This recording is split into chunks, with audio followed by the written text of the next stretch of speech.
Welcome back to Salford viewers. It's time for the championship, and it's been a busy but frustrating summer. Can you hear the sound?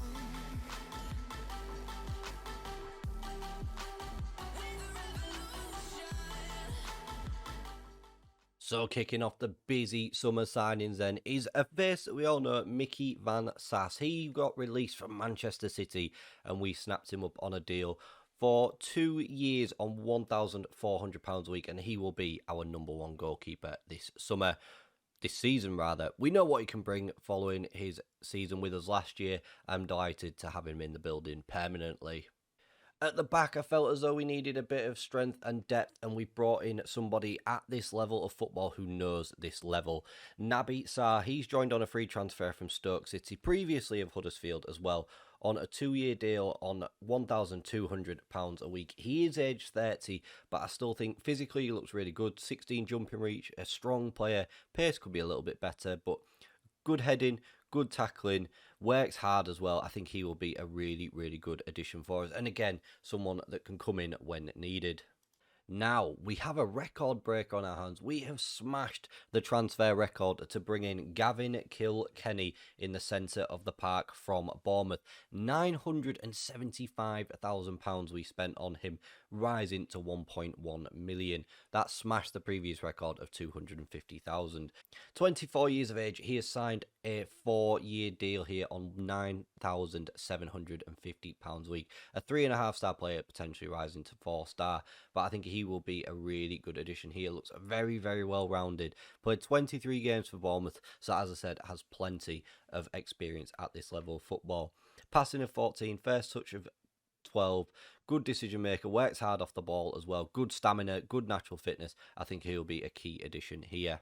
Joining from Club Bruges on a free transfer, another centre-back in the building, Mateusz Mitrovic. He's joined on a 2-year contract on £5,000 a week. He's 30 years of age, so again, brings a lot of experience with him after playing 52 games for Club Bruges, previously at Besiktas as well.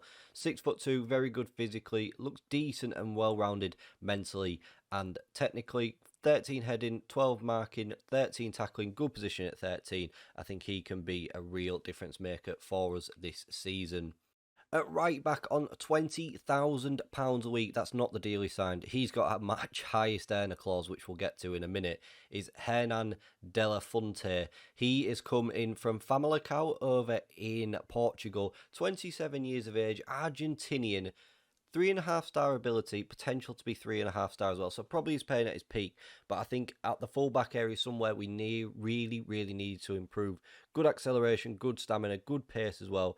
Can dribble the ball, can't really cross it, but he can pass it, he can mark, he can tackle. I think he looks a very, very good addition to the squad and will really bring some much needed quality to the defensive line. Coming in on a free transfer once again then is 32-year-old Armenian international Lucas Zela. He has come from, as I said, West Ham and previously QPR, where he's had various loan spells at this level. I think even at the age of 32, on just £10,500 a week on a 1-year deal, he can really add some quality to us out wide. Good dribbling with 15, good crossing with 13, acceleration 13, pace 11, passing of 15, technique of 14. I think he will be a really dangerous player for us this season.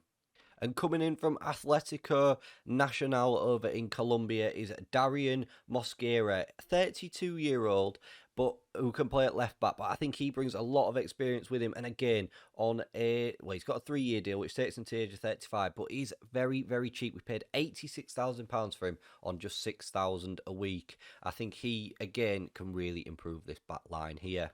We needed a backup goalkeeper and we went out and got somebody young and hungry, and that's where Max Metcalf steps in. Doesn't look much on paper, probably won't pay that much, but at the age of 21, to pay, I think we paid £4,000 for him, has played for Morton and Aldershot previously. As I said, we bought him from Middlesbrough. We needed somebody in the building and Max fit the bill.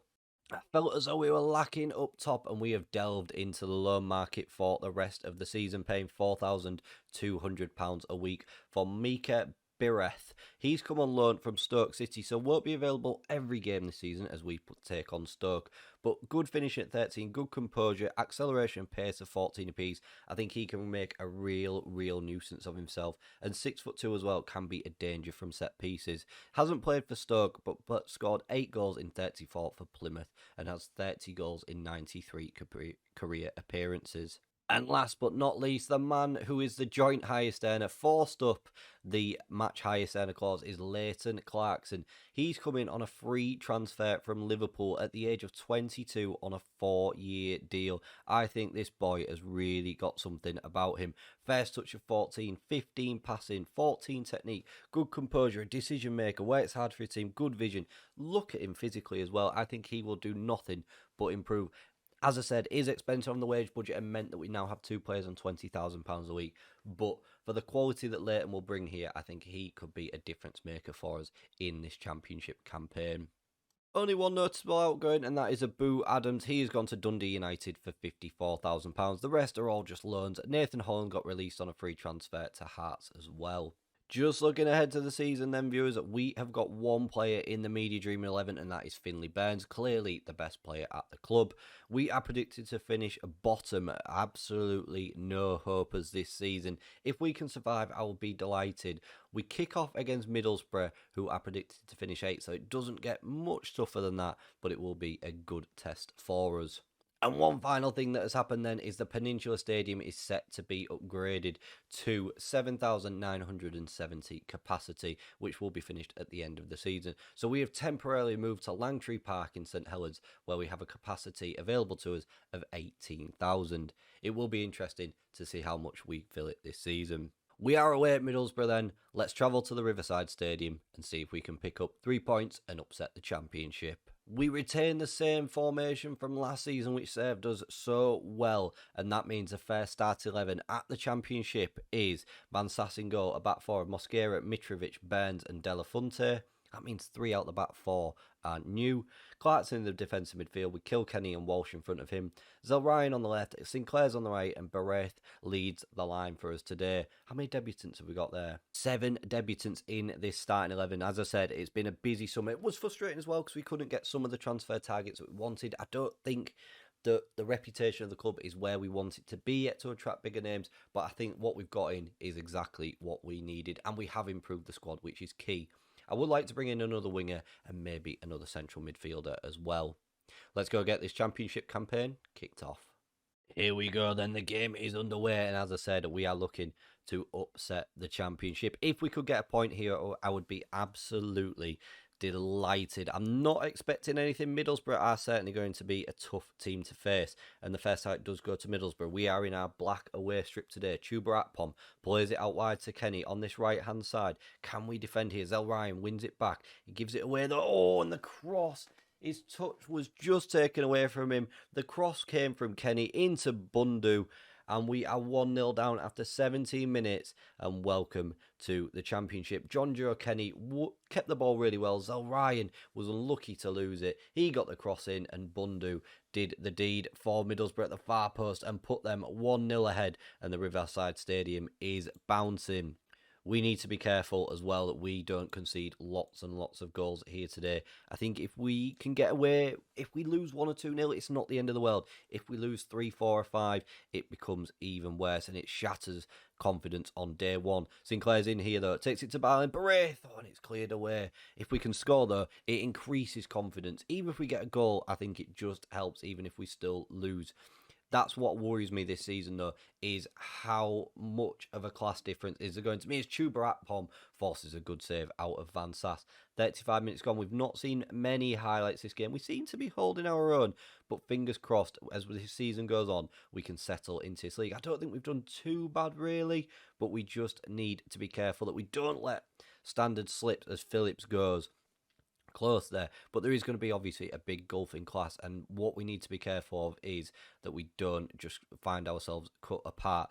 As Sinclair's in here, he's played at his level before and gets a corner, and our first attacking set piece, that is a highlight, comes from Walsh with the corner. Will he get it in? He does, into looking for Mitrovic, and it's headed away. Sinclair will track back and picks it up though, turns on it into Burns. Oh, and it's just gone out 5 minutes before half time. Do we demand a little bit more? I think we will do. We'll demand a little bit more and see if we can get anything out of the boys here at half time. We've had just one shot on target. Would like to see a few more in the second half. We told the boys that wasn't good enough. What does worry me as well is how much gelling is this squad going to need. We've had a strongish pre-season. We beat Manchester United, lost to Manchester City and won every other game. Kilkenny and Sinclair. Oh, Jerome Sinclair. I thought that was going to find its way into the back of the net. And it hasn't. And I thought we were going to be celebrating our first goal in the championship there. And very, very unlucky from old faithful Jerome. Old faithful, he's not even old. But the faithful Jerome Sinclair certainly knows where the back of the net is. And Nathan Phillips with a powering header into the back of the net. Doubles Middlesbrough lead. And we are 2-0 down. My word, what a corner this is. Straight onto Phillips' head. He powers into that 6-yard area. And the two men on the line had absolutely no chance. And we are 2-0 down.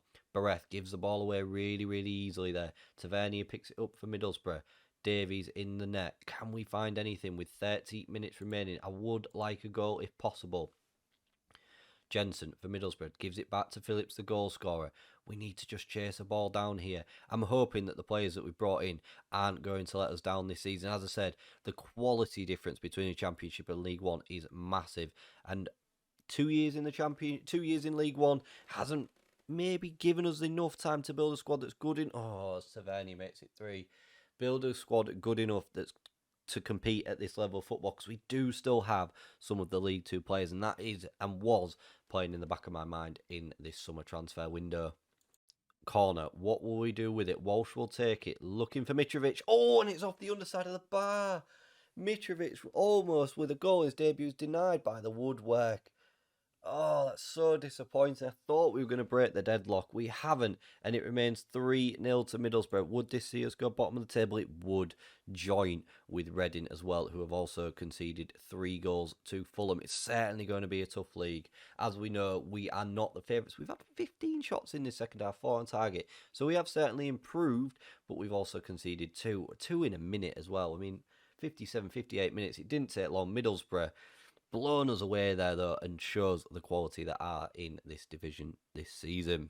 Tell the boys we're not happy with that. We need to set down a marker now that those performances are not acceptable at this football club if we want to stay up in this division.